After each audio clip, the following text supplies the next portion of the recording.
मोदी जी, आपको news 18 network को ये एक्सक्लूसिव इंटरव्यू देने का बहुत बहुत धन्यवाद। आपने अपने पनिशिंग शेड्यूल से हमारे लिए समय निकाला। इस इंटरव्यू को हम थोड़ा अलग तरीके से करेंगे, कुछ बिग पिक्चर क्वेश्चंस पूछेंगे। शुरुआत में हमारे संग हमारे दो कलीग्स जुड़े हुए हैं, एक महाराष्ट्र के एंकर हैं, दूसरे हमारे कर्नाटका के एडिटर हैं।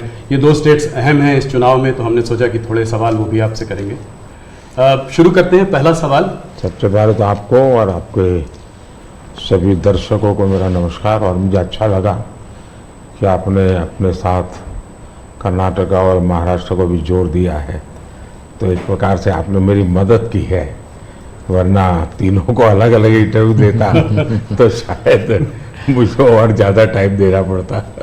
बहुत धन्यवाद, स्वागत है आपका नेटवर्क 18 थैंक यू भैया।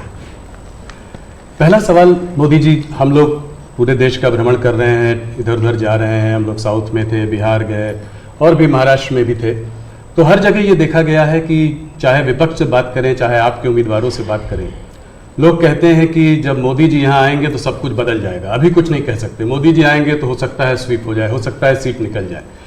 तो क्या 2024 के इस चुनाव को हम नरेंद्र मोदी पर एक रेफरेंडम की तरह देख सकते हैं, जनमत संग्रह की तरह देख सकते हैं?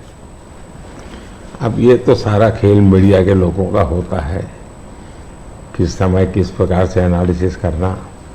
लेकिन मैं इतना कहूँगा कि मैं कोई चुनाव के समय काम करने वाली सरकार नहीं चलाता हूँ। आप मेरा 10 साल का रिकॉर्ड देखेंगे तो एवरेज फ्राइडे, सैटरडे, संडे मैं हिंदुस्तान के किसी न किसी कोने में गया हूँ, जनता के बीच में रहा हूँ, और इसलिए मेरा जाना निरंतर चलता रहता है। और चुनाव में मैं मानता हूँ कि लोकतंत्र का उत्सव ऐसा है कि सभी राजनीतिक दलों का कर्तव्य है कि ज़्यादा से ज़्यादा लोगों के बीच जाएं, जाकर के एक प्रकार से प्रशिक्षण का काम होना चाहिए, संवाद होना चाहिए, विचार विमर्श होना चाहिए। तो मैं एक राजनीतिक क्षेत्र के कार्यकर्ता के नाते चुनाव या न हो, मैं इसे अपना कर्तव्य मानता हूं और इसलिए मैं जाता हूं। जहां तक ये 2 फेज का सवाल है, मैंने ऐसा जन समर्थन बहुत कम चुनावों में देखा है जो मैं इस बार देख रहा हूं।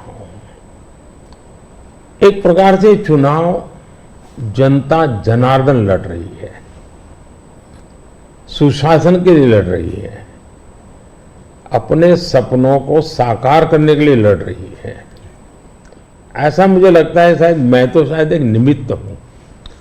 इस बार मेरा जरा ज्यादा उत्साह है लोगों के बीच जाने का, और पहले के तुलना में शायद मैं ज्यादा बार जाना भी चाहता हूं, इसलिए कि जो जनता जनार्दन इतने उमंग और उत्साह के साथ इतनी बड़ी जिम्मेदारी उठा ली हो, तो वो जनता जनार्दन को जाकर के उनको प्रणाम करना, नमन करना, उनका आशीर्वाद लेना, ये मुझे अपना कर्तव्य लगता है। और मैं देखता था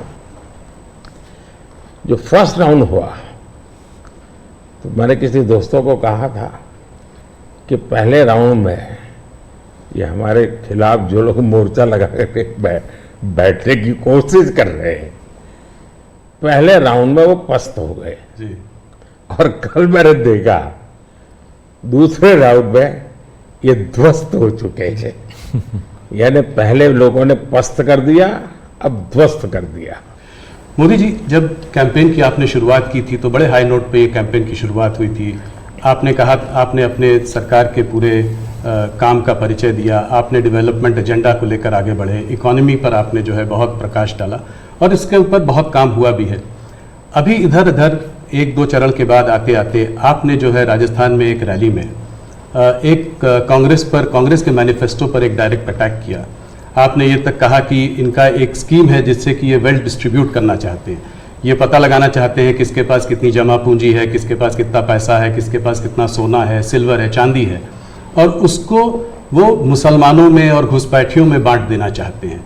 क्या ये थ्रेट इतना रियल है? क्या आपको ऐसा दिखता है? मुझे लगता है कि शायद आपकी टीम ने मेरा पूरा कैंपेन को ट्रैक नहीं किया है, या शायद विकास की बहुत सी बातें ऐसी होती जिसको शायद टीआरपी के हिसाब से बैठता नहीं होगा।